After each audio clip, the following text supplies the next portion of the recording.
terrible. Let me reset. Right, go. You're good. Just push through. No, it was too much, bro. You'd have been like, bro, what was he doing? Edit. All right, so next up with the 7th pick overall, we have who is it? Who's the 7th pick? Lions. Damn, Drew. Detroit. I was already on the Panthers, bro. My mind was already. Damn. All right. Next up, we have the Panthers, and Mel Kiper has them selecting. Next up, with the 7th pick overall, we have the Lions. Oh my gosh, bro! Oh, I knew looking at the camera. Is that where I'm? Okay, I just want to make sure I'm here, bro. You good now? Yeah. You sure? Yeah, let's get it, bro. All right. You ready for this? Hello, audience. All right. We are back. CouchPotatoGM.com is the website. Couch Potato General Manager is the YouTube channel. We're here to discuss. Well, no, not here to discuss. We're here. It can be a discussion, but we're here to react to Mel Kiper's new mock draft. The top 10 picks. First pick overall, obviously, is Trevor Lawrence going to Jacksonville. Chalk. Yeah, it's chalk. Yeah. Number 2 pick is Zach Wilson to the New York Football Jets. Jets. And then number 3, we have Mac Jones from Alabama going to the San Francisco 49ers, who traded up. Is that chalk? I don't like it, man. You don't like it? I don't like it, man. I see a lot of people mocking him there. You have Jimmy Garoppolo on the roster, and you see him. He's a pocket quarterback. Ain't nothing wrong with pocket quarterbacks, but to me, I would think Shanahan would want a guy that could, with some athleticism, run his offense, play action, boot out, find the Ayuk's, Debo Samuels of the world, and you draft in a Mac Jones. Right.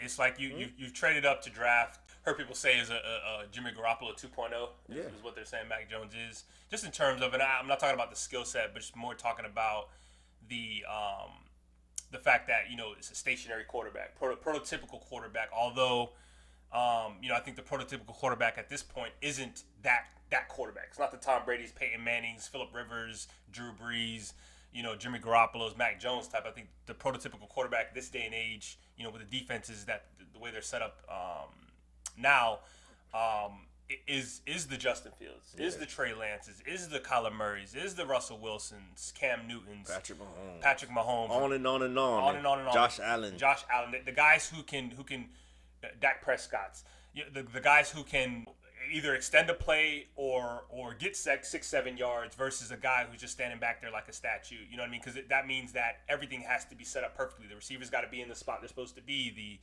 The line has to block. Although I would say this to defend it just a little bit. It makes the offensive line job a little bit easier when I know, when he does his drop back, that he's going to be in a particular spot. So I know where I need to be versus the defender that's coming at me versus a guy who's running around back there. You know what I mean? So just defending that a little bit. But just in terms of the pick, like you said, you traded up to number 3. I thought initially it was going to be Mac Jones. But now really thinking about it, it could be a Trey Lance or it could be, a Justin Fields that's going to give you that added element. Yeah, that makes more sense to me, one of those two guys. And you think about Matt Jones and the receivers he's had. I know it's not his fault, he had those receivers, but you got Jalen Waddle, Devonta Smith, Jerry Jeudy, Henry Ruggs. These are first-round pick receivers, man. You're playing on the best team. It's not that hard to get those boys the ball. They're going to be open, man. So, I have a hard time seeing Matt Jones at number 3. Buzz is there for this guy, man. Everybody's in love with him. It is. All right, so with the 4th pick overall, we have a trade alert. Played a little Gear Solid. That's a noise. The Miami Dolphins trading up with the Falcons to the number 4 pick to select my guy, the number 1 guy in the draft as far as I'm concerned. Number 1 player in the draft? Yeah, period, bro. Period. It's Kyle Pitts. Gotcha. Watching the Dolphins last year, the one, eyesore outside of running back, one of the biggest eyesore for that football team was the fact that they just didn't have enough weapons. You know what I mean? It's nice to have you a Devontae Parker who went missing in action later in the season. But I just think that, Mike Gesicki was kind of coming into his own at that point. But adding another guy, whether it be Chase or in this case, Kyle Pitts, who to me is the number 1 receiver in the draft and the number 1 tight end in the draft. So you're getting a guy, a dual threat guy.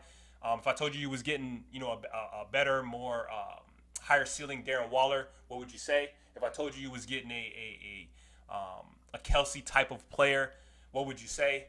You know what I mean? So it's for me. Hey, Yeah. do what you do. Yeah, that talent, man, and Kyle Pitts. I see this guy line up at wide receiver against top-notch corners like Surtain, like J.C. Horn. You know, we just talked about those guys and run routes on these guys and create separation. So this guy's a tight end body, but he's a wide receiver. He's like Darren Waller is now. You know what I'm saying? He could go up. The wingspan was 80 inches, man. It's ridiculous. So my thing is that I think the Dolphins need a wide receiver more. Right. A guy on the outside. Maybe a Jamar Chase type player, but you know, I'm not mad at it, and I love the trade down for the Falcons, man. I think the Falcons have so much needs, and their biggest needs is on defense, and this seems like the draft's going to be a lot of offensive players in the top 10, so trading down for the Falcons, getting additional picks, I like that move for the Atlanta Falcons. Do you think it makes sense that they traded back up, though, in this mock to when they were essentially, what were they before? They were in prime position before. Yeah, they were number 3, traded down to number 12, then traded up to number 6. Right. And I think about to trade up to number 4 based on Mel Kiper's draft. So that kind of doesn't really make sense, right? Right, because they could have just got Stayed their there. guy at 3, right? It didn't make sense. But, you know, sometimes when you're doing mock drafts, you know, you've done 1,000 of them. You gotta be I'm creative. You're right. I'm just going to throw some stuff around, see. And it might be what he's hearing or, you know, I just want to do something different. So, all right, so with the 5th pick overall, the Bengals are on the clock, and Kiper has them taking Penei Sewell, Oregon offensive tackle. I want to almost say this is chalk, because it's a much needed position. I know they have Riley Reef. I know they have Jonah Williams on the other side.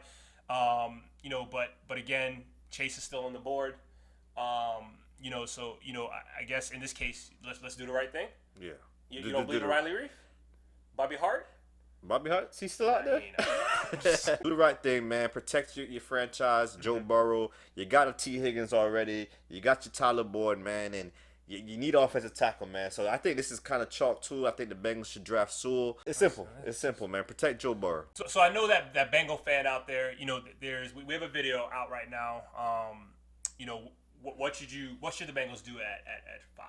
Should it be Sewell, or excuse me, should it be an offensive tackle, Sewell, Slater, Elijah Tucker, whoever it is, or should it be Chase or even Kyle Pitts if he's there? And we kind of go through that discussion. But I think, you know, in terms of this draft, it's deep at offensive line just in general, but offensive tackle, and it's also deep at receiver. And I think, you know, what do you do at 5? Do you go offensive tackle? Do you go wide receiver? And we're talking the top guys. You know what I mean? And it's just one of those things. It's tough. It's a tough conversation. To me, it ain't tough, it's man. not tough? Protect your quarterback, man. Protect Joe Burrow, man. Do the right thing, man. Spike Lee, do the right thing. Draft Sewell. I know it's sexy out there, but we've seen teams go sexy. New York Giants, they go sexy every year. Right. But Daniel Jones is getting hit every play, so get Sewell, man. Protect your quarterback. You got a T. Higgins. You got a Tyler Boyd. Who else is over there? They got somebody else? Auden Tate. Where he from? State. Okay, you forgot, bro? You do got Auden Tate. You know, Jamar Chase is T. Higgins, Auden Tate. It's the same type of receiver. So, you know, I like the Sewell pick for Mel Kiper, man. Mel did the right thing right there. Check that video out. We kind of go through me and CPGM Juice kind of talk about, you know, the plan if you go elsewhere. If you decide to go with a Kyle Pitts, what's the plan if you do that in terms of trying to still get a tackle?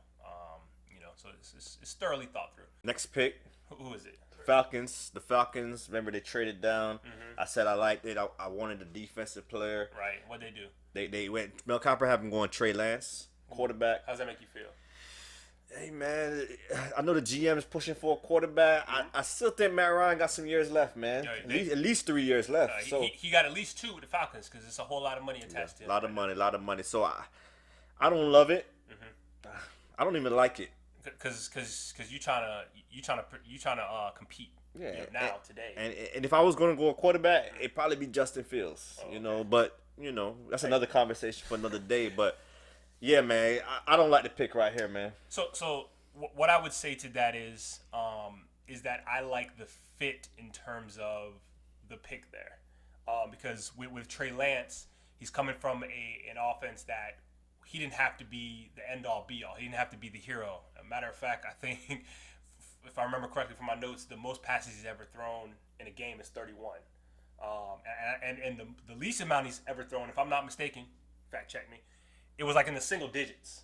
You know what I mean? So that offense was built off the run. You have Arthur Smith as your coach. Where was he coming from? Tennessee. Yeah. Derrick Henry. They ran the football. It was run the football, play action, and we'll take our shots down the field. And when we do throw it, it'll be the short to intermediate game, right? So I think that you bring him in, you have him sit for a year or two, however you want to play that Matt Ryan game. And then, he's sitting, he learns, and then he's in a system where it's going to be predicated through the run, and he can throw when he does throw, he's throwing it to big time boy. He's throwing it to the big boys. Yeah, but do you want a quarterback that high that we kind of have to hide him? We want to run the ball, and we kind of have to hide him. I mean, what did the Chiefs do? What do you mean? The Chiefs, what they do? Patrick Mahomes, did he play his first year? Oh, no. But Patrick Mahomes is a guy. They traded up for him. Yeah, but he's a guy that beat you with his arm. You telling me Trey Lance, let's draft him so we can run the football. Understandable, but to me, I'm just talking fit in terms of if they do draft him, I think he fits what they want to do. I get what you're saying. I get it. I get what you're saying. Man. But I'm a Falcons fan, man. No, that's you are. why know. But the Arthur Smith system works though, because the Titans have been in the playoffs the past 2 years. Right? Yeah, no, the system works. I'm not mad at Arthur Smith. Okay, I'm just mad at the quarterback that selected Trey Lance. That's all I'm mad at. I think Trey Lance fits better in a system where they're going to run the football. You like Justin Fields or Trey Lance? That's another video. That's another talk. All right, who's next, man? The thing is that he's coming from that same system in college. It's prototypical. You run your play action, you turn your back to the defense, you turn around, and now, because that's big. A lot of these other quarterbacks, Justin Fields, I'm just throwing him out there, but he's in a system where it's, what I'm saying, shotgun and 4 receivers running around versus Trey Lance, who I think may be more pro ready from a standpoint of the system that he would fit with what Arthur Smith wants to do. I get what you're saying, man, and getting a quarterback right here, maybe you don't get a top. This is number 6 pick, 6th pick next year or the year after for ICE. So if that's your guy, Trey Lance, and he's the quarterback, I guess I can't be too mad at it. Yeah, I live with it, bro. Next pick, number 7, Mel Kiper. He mocks for the Detroit Lions. Jamar Chase, first receiver off the board here. Wow, it's crazy. You don't think he's a first receiver? No, he's just going 7 overall. 7 overall. It's crazy. Yeah, man. I think this is perfect for the Detroit Lions. They brought in Brashard Perriman, Tyrell Williams. Two guys that's been bouncing around the league, man, different teams. So to get a stud like Jamar Chase, man, is well needed, man, for Jared Goff, man, the new quarterback over there. Yeah, you did all this trading and you paying off contracts and doing different things for the Lions, and so I think you got to do the right thing about, it's one of two things that you're going to do for your quarterback. Either you're going to supply him with the talent that he needs so you can find out if he's that guy, or number two, or, it's not an or, it's and you're going to protect him. You know what I mean? So I think this is again, a much needed pick. I think Jamar Chase, he is he receiver one? Is he your receiver one? Who's your receiver one? Is he your receiver one? So it's a much needed pick. I think that Jamar Chase is a special talent, and I like the fit. Yeah, physical. Right. He's gonna be biting kneecaps. He's a better Kenny Galladay. Yeah. In my opinion. Yeah, and he's healthy. He's been healthy. He has been hurt. So. Yeah. Next up, number 8, we have the Carolina Panthers, and they're going wide receiver also. Devonta Smith.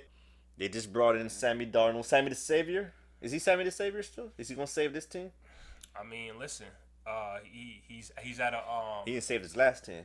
Nah, he couldn't, bro. Because they was didn't, terrible. You gotta help him, bro. They didn't help him. Here with the Panthers, he's got help, and you add more help with Devonta Smith, and this is. You gotta save the savior, bro. You gotta save the Savior. I No, like that. no, you don't have to save the Savior, bro. You gotta help the Savior. You gotta help him. You know what I'm saying? Yeah, he's never had receivers like this, man. In New York, man, he had Brashard Perriman. He had guys like that. So he's a good slot. Right. He's a good slot. He's a good compliment, bro. But I need a Yeah, guy. I need a dog. But you got bro. DJ Moore, right? Robbie Anderson, who he had in New York also, right? And you bring in Devonta Smith, Bruh. I like that receiver core right there. And then you talk about the scheme that he's gonna play in. You know what I mean? It's going to help out everything. And then you got Christian McCaffrey in the backfield. Like, who did he have, bro? Le'Veon Bell? That's old Le'Veon. Right. That's rapping Le'Veon. That is rapping Le'Veon. Yeah. With the in Miami Le'Veon. With the what is the analog thing where they be the voice thing? Auto-tune Le'Veon. Auto-tune Le'Veon. Yeah. You know what I'm saying? Like, what are we doing? I wonder bro? him and AB might do a track together. I mean, listen. AB coming back to you? I don't know, bro. I don't know what AB doing, bro. We'll see. But yeah, I love this pick right here, Devonta Smith, man. We talk about all those receivers from Alabama, and this guy might be the best one. Yeah. Better than Judy, better than Waddle, better than Ruggs. So, route runner, you know, they call him Baby Marvin Harrison. That's the nickname. I ain't hating on the you know, you don't want to be talking, you don't want to be coining people Hall of Famers and stuff. But that's what we do. That's it is what it is. But you know, he I mean, dynamic, bro. For somebody that's so light, I'm not gonna call him small, so light. Yeah. Like, he ain't going up and getting that football. No, he's going up and getting the football. He's gonna challenge whoever's there for the corner, whoever it is. He's gonna go up and get that football. And the speed is scary, and it's just, you know, I like the fit, man. I love it, man. And like you said, and if they weren't going Devontae, you think J.C. Horn right here, a corner? I know they brought in Bouye in a 1-year deal, but yeah, I think you got to continue to add pieces to that defense. You know, it's a work in progress. They went all defense last year, so you know, adding a corner here, I wouldn't hate on it either or. Wouldn't be mad at it. I would probably. Man, it's tough. I might go corner here versus. You know what they need also? Offensive tackle. Yeah, they do too. You know, Slater, Kevin Jenkins. Yeah, man. So, what would you do if you're a Panther fan? What would you do? Are you going, you know, offensive tackle? Are you going receiver? Devonta Smith is on the board. All right, so next up for the 9th pick in the MEL KIPER draft, we have the Denver Broncos selecting Micah Parsons. And you know, I don't like to hate on draft prospects, you know, because everything is kind of, you know, you're just kind of projecting those guys to go where they're going to go. And just for me, I think Parsons is a guy where you don't ask him to do too much. Hey, I need you to do X, Y, Z. This is it. Nothing more. I think he can grow into the position of a linebacker entirely. I just think that, you know, the 9th pick overall for a linebacker when this team needs a quarterback, you know, badly. Justin Fields is on the board too. And Justin Fields is on the board at the same time. It's crazy to me. You know, what Micah Parsons does bring to the table is the ability that he's a very good timely blitzer. He times everything up, you know, damn near perfectly. And I think he's a good pass rusher. But in terms of just the entire skill set for a linebacker, you got to play in space. You got to be able to handle traffic, you know, things that are happening in front of you, kind of, you know, diagnosing different things that are taking place. You know, it's a lot of guessing. You know, you want a guy to play fast and hard and cool, but I don't know that I want you guessing every so often. You know what I mean? Yeah. I want you to know what's happening in front of you and make a play based off of that versus just, you know, kind of guessing. So I don't know that, you know, and I know that the Broncos probably need a linebacker for a couple of years now. You know, they've made attempts, you know, to do that, but with a quarterback on the board and you're a quarterback away from competing in the playoffs and stuff. Don't come on, man. Right, think about the receivers, man. Jerry Jeudy, KJ Hamlin, Cortland Sutton. You got Noah Fant. Like, you need to see the quarterback to get him the ball, man. And Drew Lock is not accurate. He's not getting these guys a football. Right. So. And he holding on to the football, not making the right read, turning the football over. I mean, you got Melvin Gordon in the backfield. Like, what are we doing, man? Quarterback on. Matter of fact, this should be one of the teams that should be trading up for a quarterback. You know what I mean? And if Justin Fields is falling into your lap and we draft a linebacker, LB, bro, LB. Yeah, I don't like it. Not QB, LB. You're the wrong part of the alphabet. Not QB. Yeah, QB later. Q later in the alphabet. Is Q after L? Yes, bro. Yeah, we're getting on a tangent, but yeah, I don't like it, man. And if you're not going quarterback, I'll probably go offensive line. You can go offensive line. You know, there's a lot of good tackles out there. I think it was them. Their right tackle, didn't he opt out? James? Is it Juwan James? Juwan James? I mean, I know he ain't the best out there, but he's coming back, so maybe you run it and go, you know, quarterback. It's quarterback. For this team, it's quarterback or bust. It's quarterback or bust. Got to be, bro. No, quarterback or bust. Quarterback, man. Come on. Do the right thing. All right, next up, the number 10 pick. Mm-hmm. They got a New England. Well, Mel. I said they. Yeah. You want to respect them? MEL KIPER has the New England Patriots trading up to number 10 to get the guy we've been talking about this whole video, Justin Fields, quarterback. Yeah, You like it? Yeah, I mean, I don't see the Broncos letting that happen, but if they do, I mean, Cam Newton came back, 1-year deal. You know, we'll see what happens with that. But I don't mind the fit. Let him sit. Let him learn. Let him learn the Patriot way. Josh McDaniels' offense. But the thing is, I don't know that the Patriots trade up, because that's not a team that normally trades up. They usually trade back. But they're in a position they haven't been in I couldn't tell you how long. 20 years. Something crazy. Yeah. Tom Brady. So. I don't see this taking, out of all the stuff that's happened in this mock for the first 10 picks, is that the most unlikely? Even thinking about what the Dolphins is trading back up to go get Kyle Pitts. Yeah, probably that. Okay, all right. Yeah. All right, man. CouchPotatoGM.com is the website. Couch Potato General Manager is the YouTube channel. Let us know your thoughts on the top 10, reaction video. What are your thoughts of Mel Kiper, throwing things around? I don't know if it's stuff he's hearing or if he's just hey, I've done 1,000 mocks. I'm not sure. Just gonna throw one out here because I gotta fill my quota. Gotta pay the bills. Yeah. ESPN say, hey, let's content. get one out there. We need that content. Let us know what you think. And let us know what you think your team's gonna do or what you're hearing for your team. Like, subscribe, comment.